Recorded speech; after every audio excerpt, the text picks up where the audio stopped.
Distance and displacement. Okay, तो distance और displacement क्या होता है समझना कि जो एक्चुअल में पाथ हम लोग जो रास्ता कवर करते हैं, मान लो मैं चल रहा हूं, मेरे को यहां से जाना है 1 किलोमीटर दूर, और जिस रास्ते से मैं गया ना, तो जो मैंने एक्चुअली में चला वही मेरा डिस्टेंस हुआ, राइट। तो क्या लिख सकते हैं डिस्टेंस में, actual path length covered by the object. Actual में जो पाथ लेंथ कवर्ड होगा by the object from initial point two final point. While displacement में अपन क्या लिख सकते हैं, द मिनिमम पॉसिबल, ये वर्ड बड़ा इंपॉर्टेंट है बच्चों, possible, minimum possible distance between 2 points. Minimum possible distance between 2 points called displacement. देखो, द मिनिमम डिस्टेंस या स्मॉलेस्ट डिस्टेंस नहीं, मिनिमम और स्मॉलेस्ट पॉसिबल डिस्टेंस को अपन डिस्प्लेसमेंट बोलते हैं। जैसे ए पॉइंट से बी पॉइंट में आप मान लो इस रास्ते से गए तो ये आपका डिस्टेंस हो गया, लेकिन ए से बी में मिनिमम ये और इन दोनों में ये छोटा ये स्मॉलेस्ट हो गया, तो इसको डिस्प्लेसमेंट नहीं बोलते हैं। इसका जो एक और बी के बीच में जो सबसे स्मॉलेस्ट पॉसिबल वैल्यू है, ये स्ट्रेट लाइन, ये इसका डिस्प्लेसमेंट होता है, राइट। ओके, नेक्स्ट इसका एसआई यूनिट की बात करें तो SI unit is metre, CGS unit is centimetre. इसका भी एसआई यूनिट मीटर और सीजीएस यूनिट सेंटीमीटर, राइट। जैसे कि मेरे को पता है डिस्टेंस में किधर भी जा रहा हूं, I am not caring about direction and all, तो बोल सकते हैं कि distance is a scalar quantity. Distance is a scalar quantity. कैसी क्वांटिटी है, स्केलर। पर मेरे को यहां फिक्र है, क्या फिक्र है, ए से बी के बीच में मेरे को स्ट्रेट लाइन ही जाना पड़ेगा, तो ये डायरेक्शन डिपेंडेंट है और ये ट्रायंगल लॉ ऑफ वेक्टर को फॉलो करता है। डिस्प्लेसमेंट वी नो दैट, तो displacement is a vector quantity, distance is a scalar quantity. Now tell me one thing, मेरे को ए पॉइंट से बी पॉइंट जाने का, तो मैं कितने रास्ते से जा सकता हूँ, कोई भी रास्ते से जा सकता हूँ, लेकिन यहां पे मेरे पास सिर्फ एक रास्ता है। तो इस चीज को कैसे डिफाइन करेंगे कि डिस्टेंस एक पॉइंट से दूसरे पॉइंट के बीच में हजारों हो सकते, करोड़ों हो सकते, अरबों खरबों हो सकते, लेकिन डिस्प्लेसमेंट सिर्फ होगा एक, क्योंकि स्ट्रेट लाइन ए से बी में एक ही पॉसिबल है। तो व्हाट आई विल राइट कि बिटवीन 2 पॉइंट्स, इसमें क्या लिखने वाले हैं, between 2 points only, not only between 2 points, infinite number of distances are possible. Between 2 points, infinite number of distances are possible. कुछ भी पॉसिबल है। आप यहां से दिल्ली जाओ, दिल्ली से मुंबई, मुंबई से आ जाओ, फिर यहां से चेन्नई जाओ, चेन्नई से चाइना जाओ, फिर आ जाओ, बहुत सारे पॉसिबल है। लेकिन डिस्प्लेसमेंट ब्रो, डिस्प्लेसमेंट पॉसिबल है सिर्फ एक, वो भी स्ट्रेट लाइन। तो डिस्प्लेसमेंट में क्या लिखोगे, only one displacement is possible between 2 points, right. अब जब मेरे को पता है कि डिस्टेंस डायरेक्शन डिपेंडेंट नहीं है, तो मैं जाऊं या आऊं और सब ऐड होगा, क्योंकि डायरेक्शन डिपेंडेंट होगा। नेगेटिव पॉजिटिव किस चीज को डिफाइन करता है, डायरेक्शन को। तो मैं क्या लिख सकता हूं डिस्टेंस में कि डिस्टेंस कभी भी नेगेटिव नहीं हो सकता। तो राइट डाउन इन डिस्टेंस की distance can never be negative, distance can never be negative. Displacement हो सकता है, तो क्या लिखेंगे, displacement can be positive, negative और जीरो, ये तीनों हो सकता है। ये distance can never be negative, negative तो नहीं होगा। अब ये बोल रहा है साला डिस्प्लेसमेंट नेगेटिव कैसे हो सकता है, एक्चुअली डायरेक्शन बाबू, डायरेक्शन। हाँ, distance can never be negative. क्या ये जीरो हो सकता है, yes, distance can be zero. कब डिस्टेंस होगा जीरो, जब बॉडी चलना स्टार्ट ही ना करे। तो डिस्टेंस जीरो तब पॉसिबल है जब बॉडी चलना स्टार्ट ही ना करे, उस केस में वो जीरो हो जाएगा, पर नेगेटिव कभी नहीं होगा, राइट। आगे इसकी बात करते हैं। तो एक्चुअली डिस्प्लेसमेंट जो होता है वो भी डिस्टेंस ही होता है, क्या होता है ना। स्ट्रेट लाइन की बात करें, स्ट्रेट लाइन की बात करें, स्ट्रेट लाइन में ए से बी में अगर स्ट्रेट लाइन जाएगा और ये 10 मीटर है, तो डिस्टेंस का वैल्यू तो होगा 10 मीटर और डिस्प्लेसमेंट के मैग्नीट्यूड का भी वैल्यू होगा 10 मीटर। यहां पे डिस्टेंस की वैल्यू 10 मीटर और मैग्नीट्यूड ऑफ डिस्प्लेसमेंट 10 मीटर। अगर मैं डिस्प्लेसमेंट की बात करूं तो A to B 10 metre, magnitude की बात करूं तो 10 मीटर। तो इसका मतलब ये बहुत ज्यादा क्लियर हो गया कि स्ट्रेट लाइन में या यूनिफॉर्म मोशन में, यूनिफॉर्म स्ट्रेट लाइन में क्या होगा, डिस्टेंस हमेशा डिस्प्लेसमेंट के मैग्नीट्यूड के बराबर होगा। अगर वो स्ट्रेट लाइन में नहीं है तो ये जो डिस्प्लेसमेंट है ये हमेशा इसका मैग्नीट्यूड होने वाला है कम। तो अपन बोल सकते हैं कि डिस्टेंस जो है वो हमेशा ग्रेटर देन होगा और इक्वल टू होगा मैग्नीट्यूड ऑफ डिस्प्लेसमेंट। जो डिस्टेंस होने वाली है वो ग्रेटर देन इक्वल टू होगा मैग्नीट्यूड ऑफ डिस्प्लेसमेंट का। ये इक्वल कब होगा, जब स्ट्रेट लाइन में हो। अदरवाइज कोई भी मोशन हुआ तो डिस्टेंस का वैल्यू ज्यादा हो जाएगा इसके मैग्नीट्यूड से। क्लियर है? आई होप कि यहाँ पे सारी बातें आपको समझ में आ गई होगी। अब एक क्वेश्चन को करते हैं। क्वेश्चन ये है,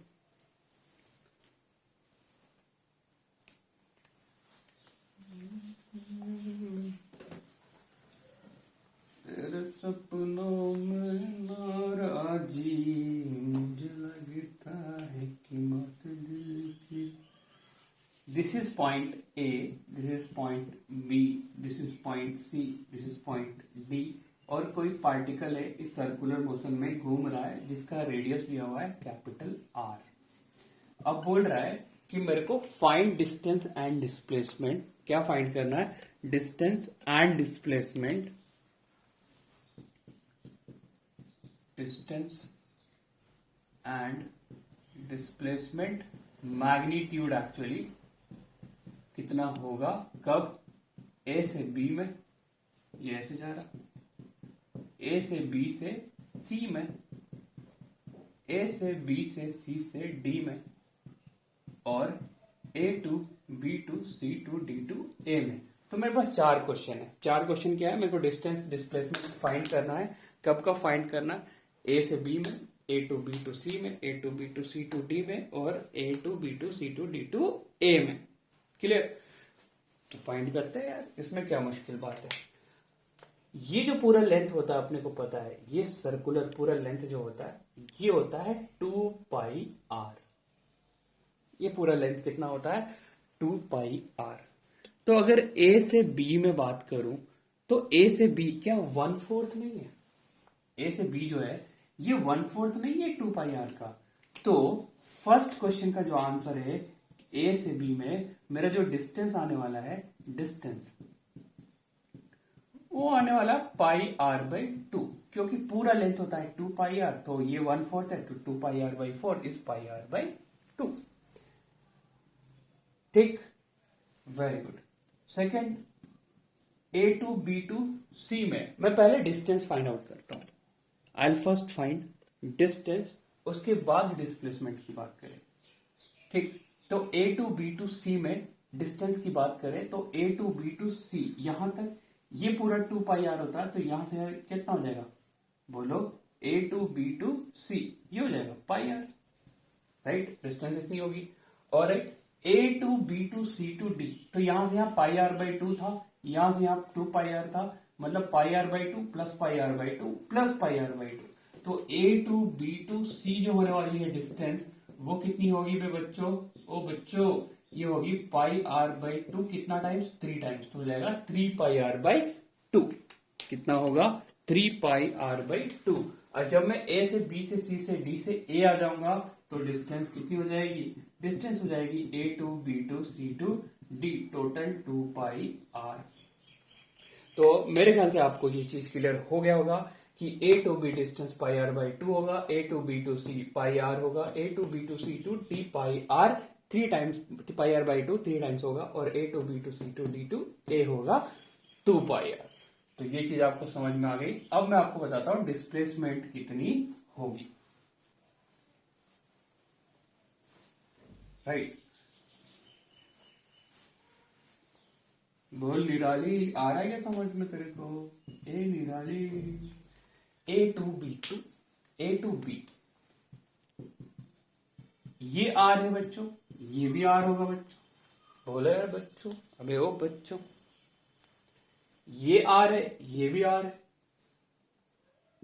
अब पाइथागोरस के हिसाब से अगर ये आर है, ये आर है, तो हाइपोटेन्यूस आर रूट 2 होता है। अबे H square is equal to P square plus B square यार बच्चों, under root P square plus B square होता है ना एच, तो ये R square plus R square हो जाएगा 2r²। तो यहां से r बाहर, तो r रूट 2 बचेगा। तो ये मेरे को पता है r है, ये r है, तो यही तो होगा displacement, be shortest possible path. तो ये r रूट 2 हो गया। तो a टू b जो मेरा डिस्प्लेसमेंट आया, a टू b डिस्प्लेसमेंट कितना आया, r रूट 2 आया ना। a टू b जो डिस्प्लेसमेंट आया r रूट 2। अगर मैं a to b to c to d जाता, यहां तक a से b से c से d जाता, तो क्या ये वाला पाथ नहीं होता मेरा डिस्प्लेसमेंट? तो ये अगेन r, ये अगेन r, तो ये r, ये r, तो ये भी r रूट 2 होता। तो एक्चुअली डिस्प्लेसमेंट मैग्नीट्यूड की बात कर रहे हैं, तो a to b to c to d भी डिस्प्लेसमेंट मैग्नीट्यूड कितना होता, बोलो r रूट 2। अगर मैं बात करूं a to b to c to d to a, तो a पे आ गया वापस, तो डिस्प्लेसमेंट हो जाता 0। मतलब a से b से c से d से a वापस उसी पॉइंट पे आ गया, तो आपका डिस्प्लेसमेंट मैग्नीट्यूड कितना हुआ, 0। ठीक, और बचा सिर्फ a से b से c, तो ये है r, ये भी है r, तो r प्लस r कितना हो गया, 2r। तो डिस्प्लेसमेंट मैग्नीट्यूड जो हुआ a to b to c, displacement magnitude हुआ 2r। ठीक, मेरे ख्याल से आपको ये चीज समझ में आई हुई। जितना इतना बड़ा क्वेश्चन नहीं है, बहुत छोटा सा क्वेश्चन था, सोचने वाली बात थी थोड़ी। अगर वेक्टर आता है आपको तो ये चीज मुश्किल नहीं करेगी। नेक्स्ट मूव करते हैं, एक और क्वेश्चन लेते हैं। बोले यार बच्चों, समझ में तो आ रहा ना? समझ में आना चाहिए भाई। देखो, अब बात करते हैं एक और क्वेश्चन की। क्वेश्चन क्या है कि हमने तुमको देखा, तुमने हमको देखा, ऐसे ऐसे ऐसे और ऐसे। सुन रहा है सकीना बानो? अरे ओ सकीना बानो, सुन रही हो? अरे सुन रही हो कि नहीं? A B C D E, मेरे को जानना है ये ऐसे जब गया गया तो A to B to C to D to E में डिस्टेंस कितना हुआ होगा, डिस्टेंस कितना हुआ होगा, और डिस्प्लेसमेंट का मैग्नीट्यूड कितना हुआ होगा बे? अबे ओ लाला, बोल यार। चलो देखते हैं। तो ए टू बी में, A to B, A B, ये L plus B plus L plus B, तो डिस्टेंस जो होएगा रे मेरे भाई, बोलो पायल, डिस्टेंस कितना होगा, 2 टाइम्स एल प्लस बी होगा, क्योंकि L plus L 2l, B plus B 2b, तो 2l प्लस बी होगा। वेल, डिस्प्लेसमेंट मैग्नीट्यूड की बात करें तो ये होगा l, ये होगा b, तो ये होगा under root L square plus B square. अबे पाइथागोरस यार, ये कितना होगा, ये भी होगा L square plus B square, तो इन दोनों को जोड़ देंगे तो डिस्प्लेसमेंट मैग्नीट्यूड आएगा L square plus B square, कितना टाइम्स, 2 टाइम्स। राइट, और भी क्वेश्चन है, धीरे धीरे अपन करेंगे, और आई होप कि आपको समझ में आया होगा। एक और क्वेश्चन, एक और क्वेश्चन, एक और क्वेश्चन।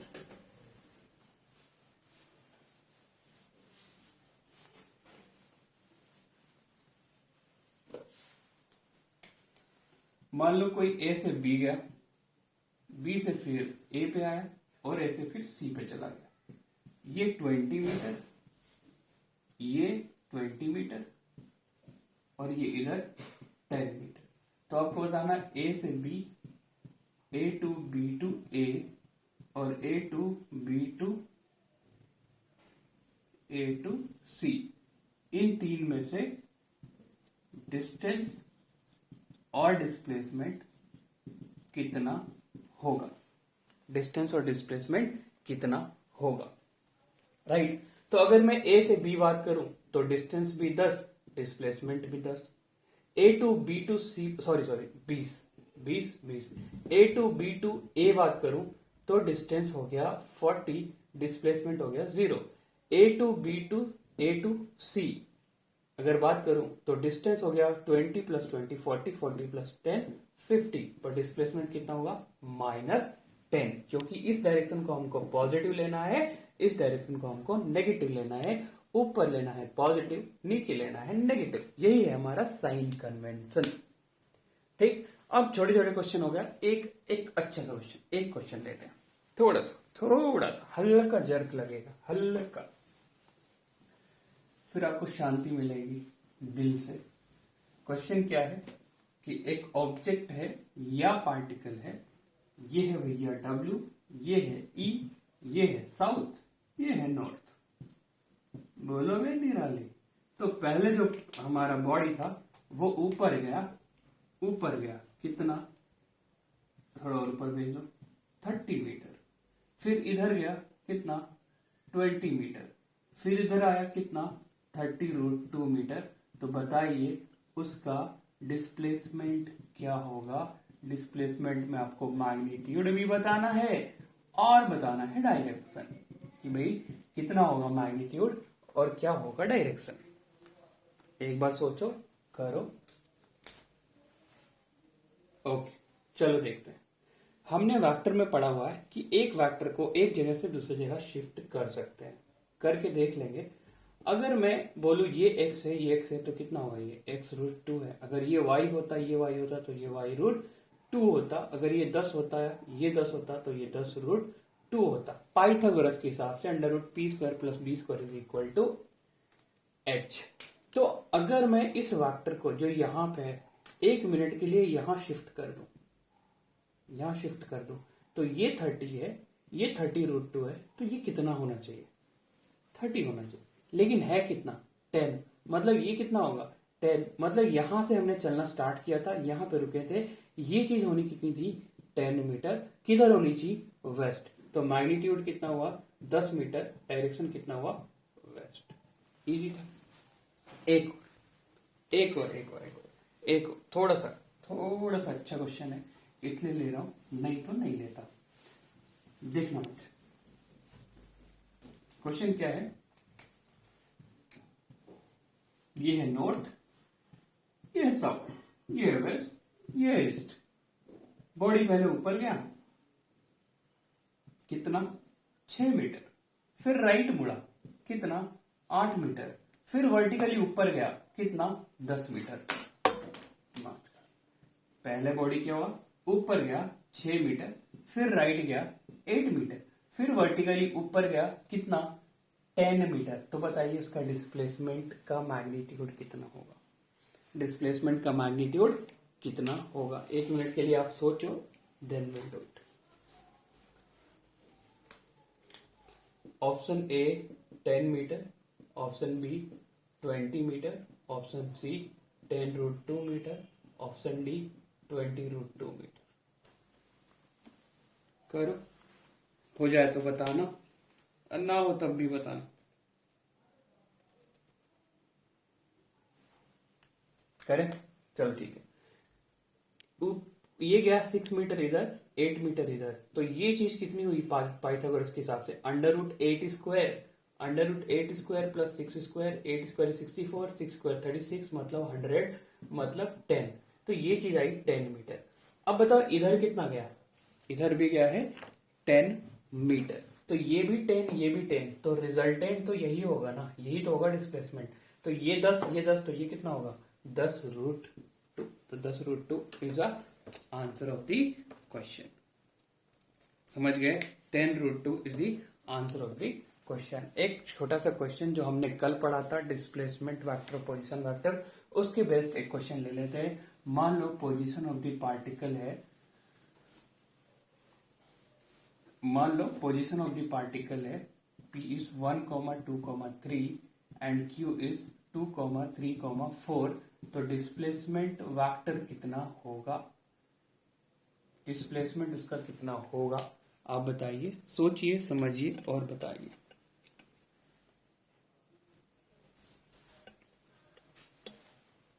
चलो डिस्कस करते हैं। ये पोजीशन है तो पोजीशन वेक्टर मतलब पी वेक्टर कितना होगा, i cap plus 2j cap plus 3k cap, right.